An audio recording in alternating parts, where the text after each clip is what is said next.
we will be witnessing the signing of the MOU between Guyana and the United States this morning. I now invite the Ministry of Foreign Affairs representative, Mrs. Peggy McLennan, to give an overview.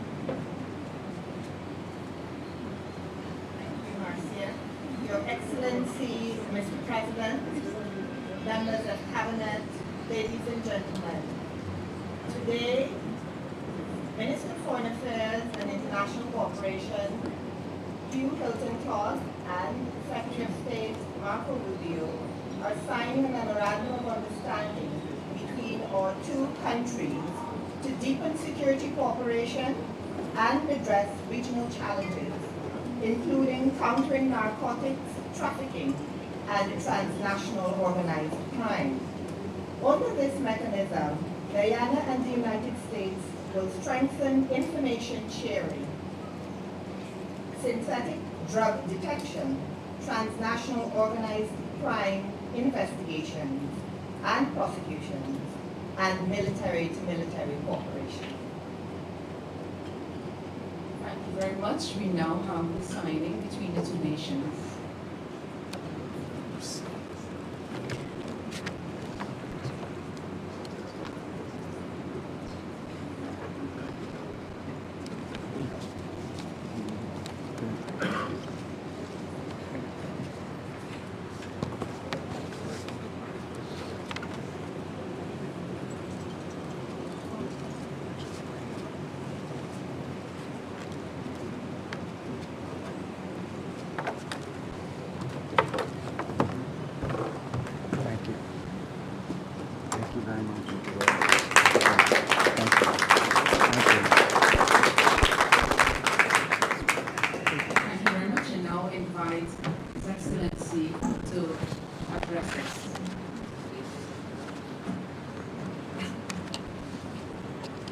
Good afternoon all. Secretary Rubio, you're no stranger to Guyana. Secretary Rubio has been and continues to be a strong advocate for Guyana's development, democracy, and peace. He has consistently demonstrated his personal commitment to the national rule of law, democracy, and security. Guyana and the United States share a long bond of friendship and partnership. Indeed, the best of partnership are those built on shared values, mutual trust, and a commitment to the rule of law and international order. This is what underpins our bilateral relationship and friendship. The United States is our trusted partner as we continue to build a stable, secure, and democratic society here. This visit has allowed us to consolidate our bilateral agenda, defining policies and outlining clear intentions in the areas of security, trade, energy, investments, infrastructure, democracy, regional peace and stability, human capital deployment and development. I am very pleased at the reassurance of the U.S. in ensuring the safeguard of our territorial integrity and sovereignty. Our partnership and joint commitment to the safeguard of this region from every disruptive force is key to the maintenance of democracy and adherence to the rule of law. The threats from Venezuela were specifically discussed. Their blatant violation of the ICJ order and Argyle Declaration were noted. Our joint commitment in enhanced partnership in combating transnational crime, inclusive of narco-trafficking, human trafficking, money laundering, and all forms of smuggling, is reflected in the enhanced MOU signed today. We have reassured our partner that we will continue to ensure all international and local labor laws are adhered to in the hiring of regional and international labor. Further, with our expanding healthcare system and critical shortage of human capital, we will explore areas of collaboration in filling existing gaps. We were able to identify key infrastructure that are also critical to regional development as possible areas for investment and development. We have committed to working closely together on the deployment of our energy potential, ensuring greater integration, value creation, and regional energy security, food security, and enhanced trade through joint initiatives to remove hurdles and expand existing areas of interest is key for both countries. I'm confident that the outcome of this visit has further aligned our policy agendas, shared commitment, and partnership that will see enormous benefits for our two countries and the region. Let me once again thank Secretary Rubio for his personal commitment and that of the U.S. government to Guyana and this region in general. I thank you. Thank you. Thank you, Mr. President. And we've been working together and interacting for some time during my time in the Senate.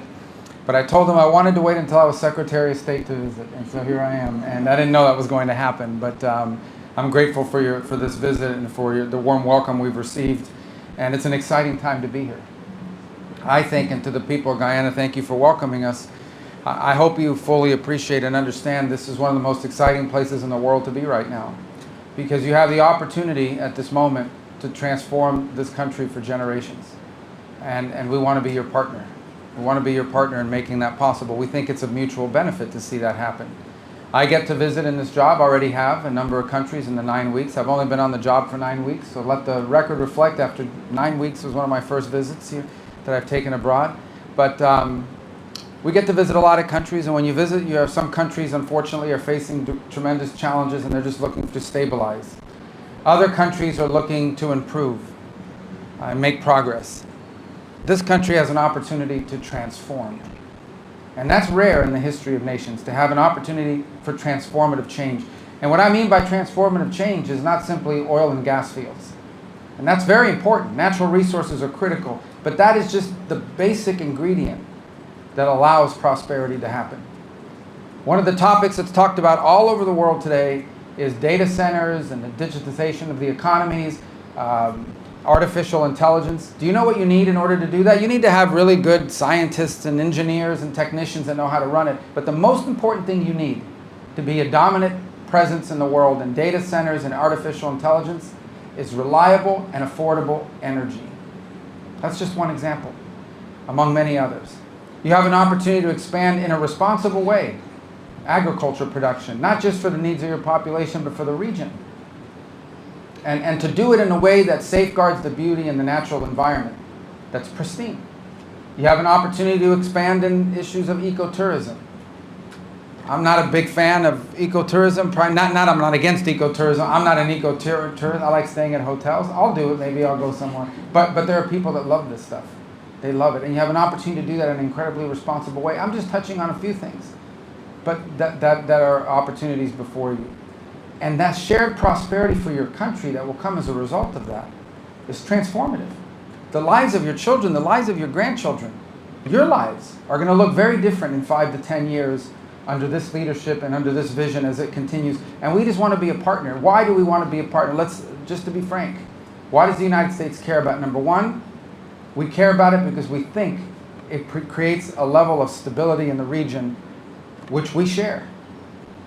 Not just stability here, stability for your neighbors, because we believe prosperity can become contagious. Just like instability can become contagious, stability and prosperity can become contagious. It won't just help you, it will help all of your neighboring partners in the Caribbean basin and the region writ large. And we think that ultimately makes life in America safer and more prosperous as well. And so we want to look for every opportunity possible to partner with you. But the basic element of any of this, the basic element of progress and transformation and prosperity is always security.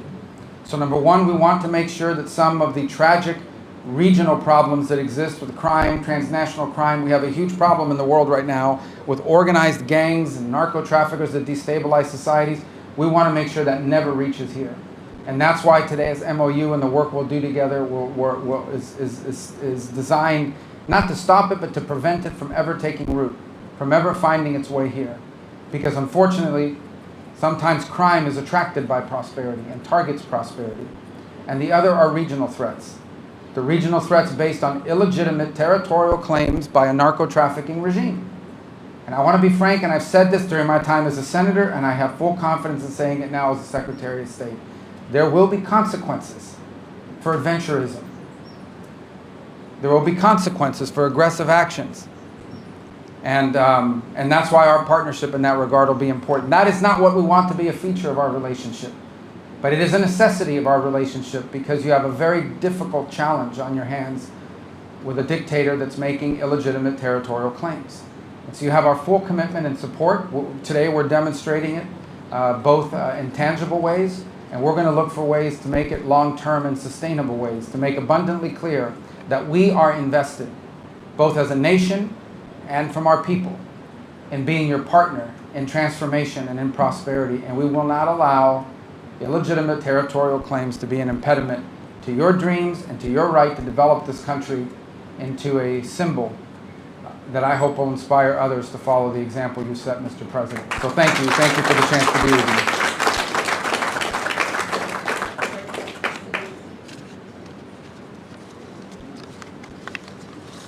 Thank you very much, Excellency, Secretary Rubio.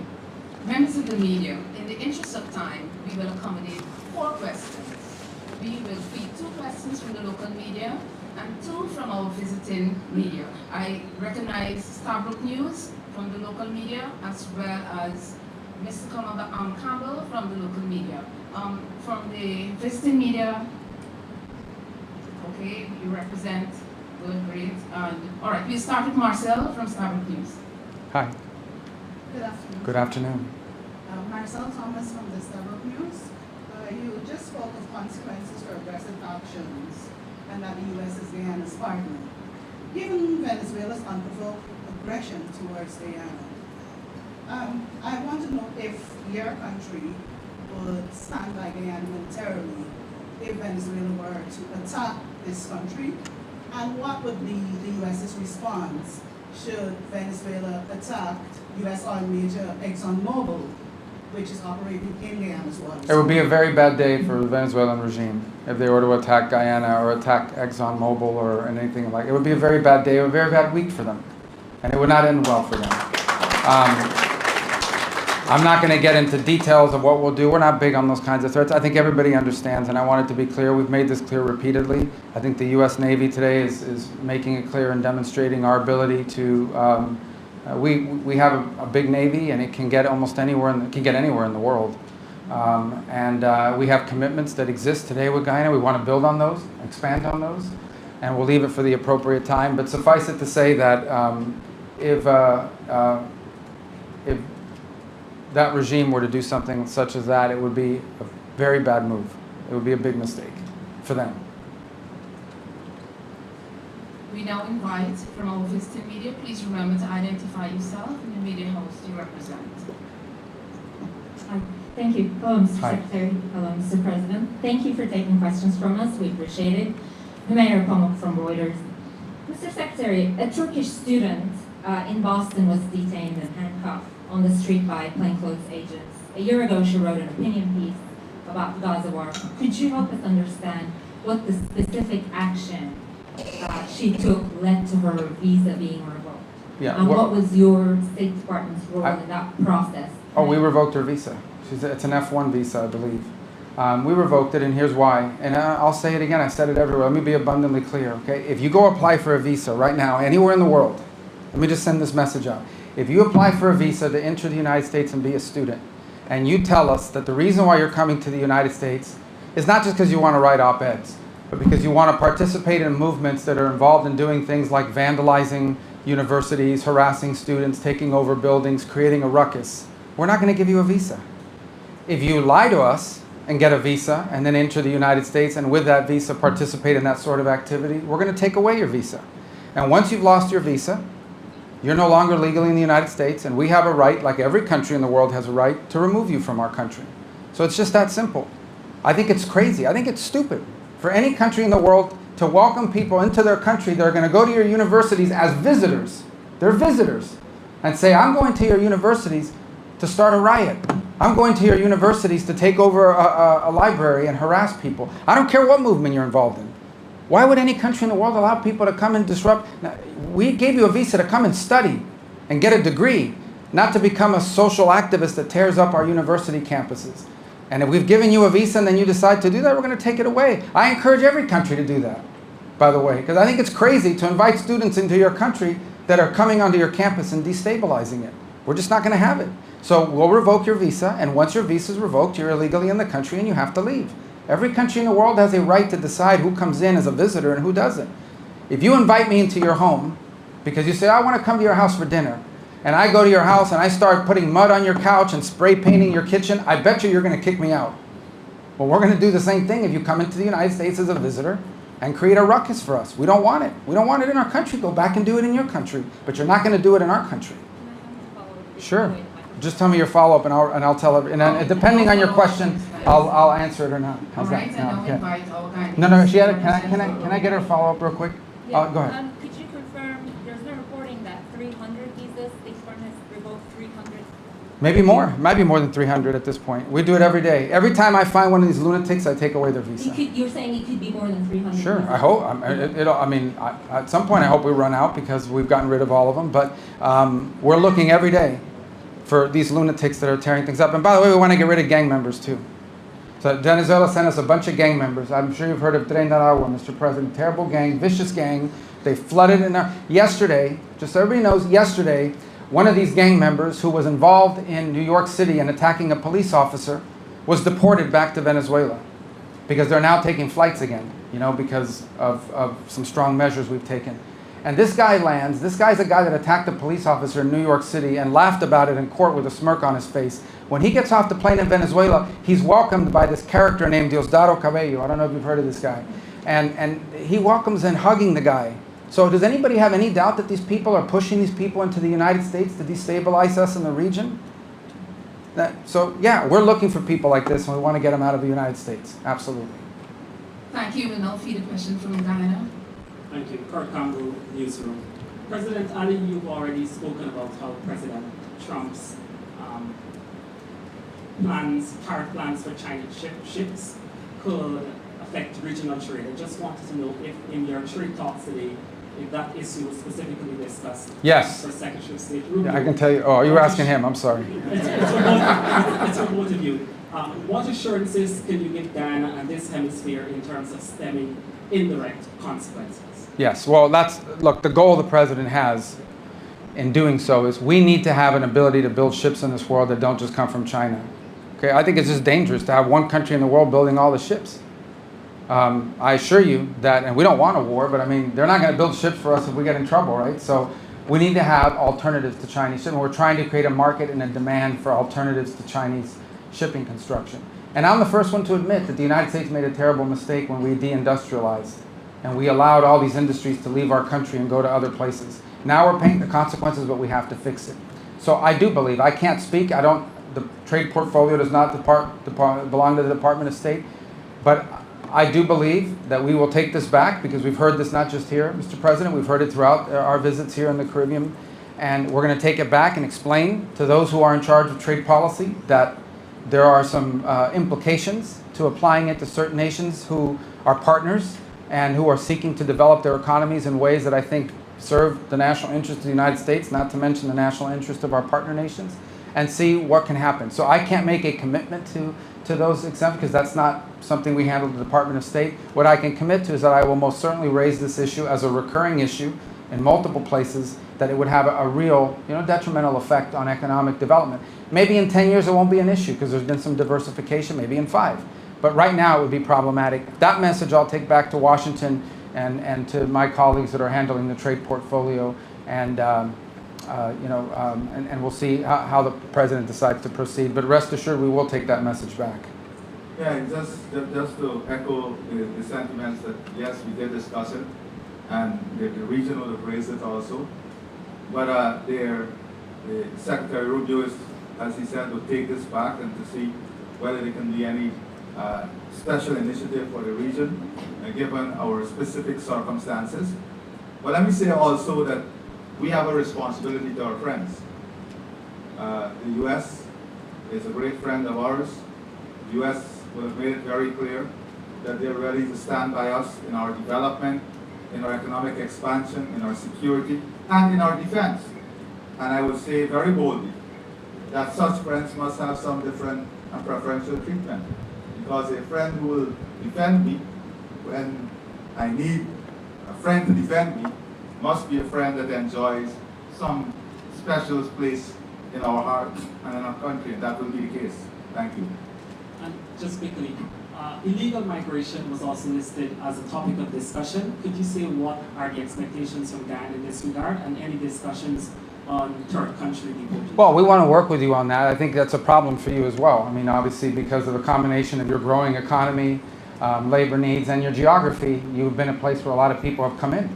And I think you want it to be the right people, right?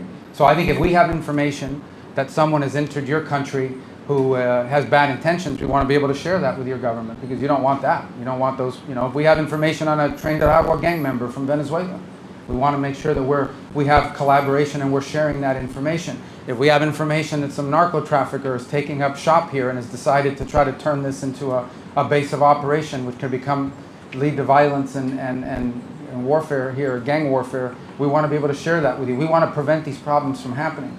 So from the perspective of Guyana, which is not a source country of migration to the United States per se, illegal migration, but it is a country that receives, unfortunately, you know, you're getting a lot of people.